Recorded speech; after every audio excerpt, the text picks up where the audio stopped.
আসসালামু আলাইকুম এভরিওয়ান, কেমন আছেন আপনারা? তো আজকে একটা নতুন ভিডিও নিয়ে চলে এলাম আবারও আপনাদের মাঝে। আজ সকাল থেকেই হালকা হালকা বৃষ্টি হচ্ছিল, দুপুরের পর বৃষ্টিটা জোরালো হলো। তো বৃষ্টি দেখলে যেমনটা হয়, মনটা খুব ভাজা পোড়া খেতে চায়। তো আজকে আম্মুকে খুব জ্বালাচ্ছিলাম একটু ভাজা পোড়া খাওয়ার জন্য। আম্মু সিদ্ধান্ত নিল বানিয়ে ফেলবে নুডলসের পাকোড়া। তো আপনাদেরকে দেখিয়ে দিচ্ছি নুডলসের পাকোড়া বানাতে যা যা লাগছে। প্রথমে একটা হাঁড়িতে কিছু পানি গরম হতে দিয়ে দিয়েছে, আর এখানে কিছু পেঁয়াজ, ধনেপাতা আর কাঁচামরিচ কুচি করে নিয়েছে।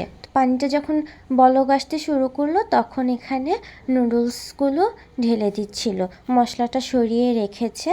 আর যেটা করবে, এটার মধ্যে আলাদা তেমন কোনো মশলা লাগে না, নুডলসের যে মশলাটা থাকে ওই মশলাটা আর ওই মরিচ পেঁয়াজের সাথে দিয়ে রান্না করে ফেললেই হয়।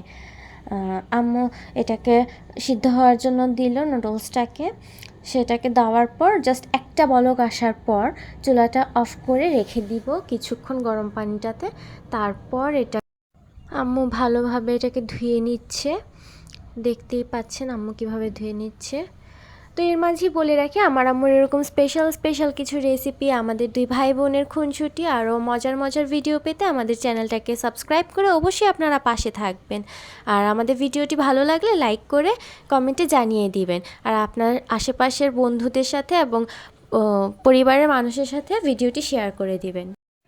আসলে বৃষ্টি দেখলে কার না ভাজা পোড়া খেতে ইচ্ছে করে একটু পাকোড়া খাই বা পেঁয়াজু, চপ, বিভিন্ন ধরনের এই ধরনের জিনিস খেতে খুব ভালো লাগে। পুরি খেতে, সমুচা খেতে এগুলো খুব ভালো লাগে আসলে স্বাভাবিকভাবেই। তো আম্মু নুডলসগুলোকে ভালোভাবে ধুয়ে নিল। আর দেখতেই পাচ্ছেন ওটা মোটামুটি 70 থেকে 80% কুক হয়েছে, পুরোপুরি হয়নি। আর আমি ওই পেঁয়াজ মরিচের মধ্যে আম্মুকে একটু হেল্প করছিলাম, সেটা হচ্ছে নুডলসের মশলাটা কেটে দিয়ে দিচ্ছিলাম।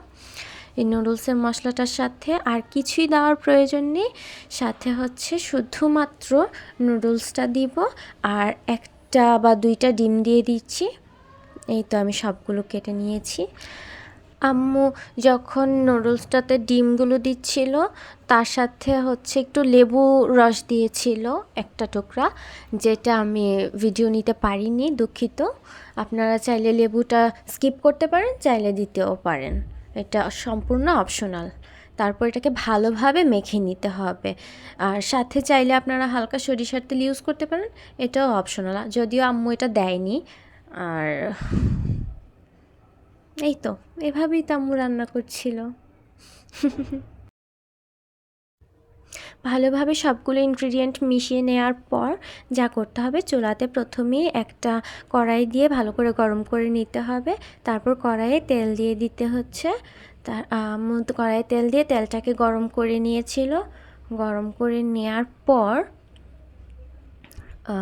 এটাতে ওই নুডলসগুলো একটা ছোট পাকোড়া শেপ করে দিয়ে দিচ্ছিল, এই যে এইরকম ঠিক সবগুলো দিয়ে দেওয়া হয়ে গেলে আম্মু এগুলোকে ভালোভাবে মিডিয়াম আছে ভেজে নেবে, মিডিয়াম লো আছে রেখেছিল মেবি। আসলে কি জানেন, বাসায় যদি একটা দুষ্টু বেবি থাকে তখন ভয়েস রেকর্ড করতে খুব সমস্যা হয়, খুব কষ্ট হয়।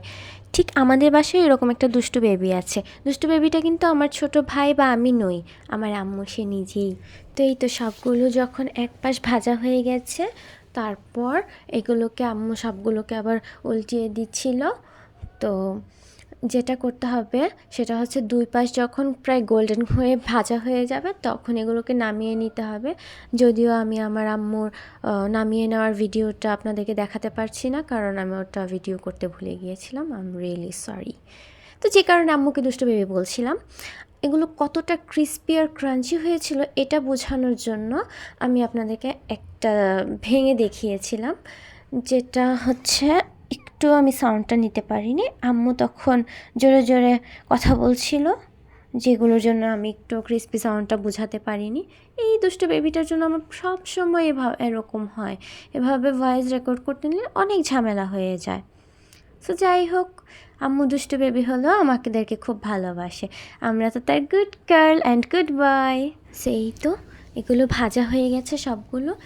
তো কিছুটা আমি একটা বাটিতে নিয়ে নিয়েছি, দেখতেই পাচ্ছেন কত সুন্দর হয়েছে, কতটা সুন্দর গোল্ডেন গোল্ডেন হয়েছে ভাজাটা, আর কত ক্রিস্পি হয়েছে। দেখতে পাচ্ছেন ভিতরে সফটি সফটি ছিল আর উপর থেকে খুব মুচমুচে হয়েছিল।